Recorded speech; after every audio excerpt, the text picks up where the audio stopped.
حبايبي الحلوين، ازيكم؟ يا رب تكونوا بخير. وصفتنا النهاردة وصفة تحفة بجد، حاجة كده فلافي طعمة، مش قادرة اوصفها لكم بجد. وصفتنا مرت على اجيال كتير جدا، واحنا صغيرين رايحين فين؟ رايحين السوبر ماركت نشتري نايتي.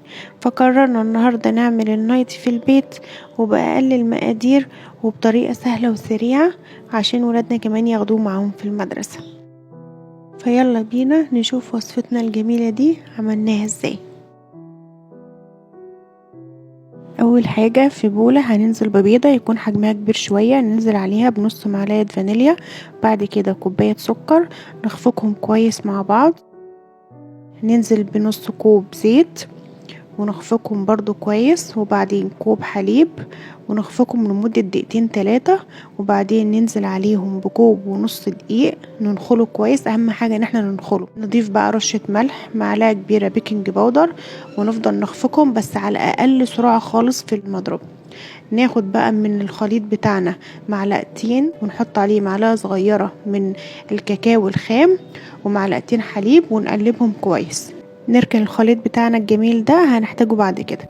نجيب بقى صينية مقاس 30 في 40، ندهنها زيت خفيف، وبعدين نحط فيها ورقة زبدة وندهن برضو ورقة الزبدة بزيت خفيف.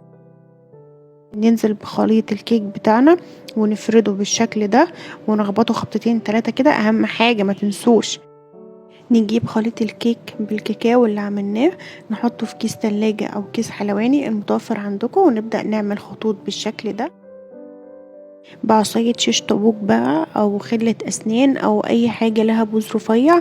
نعمل خطوط بالشكل ده. ندخل الكيك بتاعنا فرن سخن على درجة حرارة 180 لمدة تلت ساعة، واخر 5 دقايق نفتح الشواية عشان ياخد اللون الذهبي الجميل ده.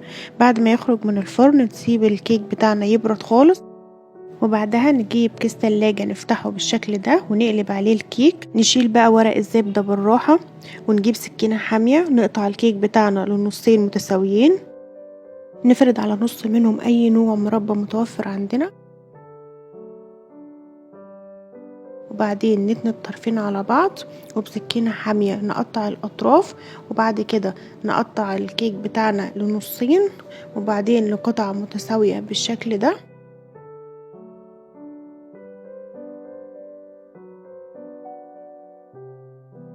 شايفين الجمال ده؟ بجد خرافة، مش قادرة اوصف لكم، لازم تجربوه بنفسكم.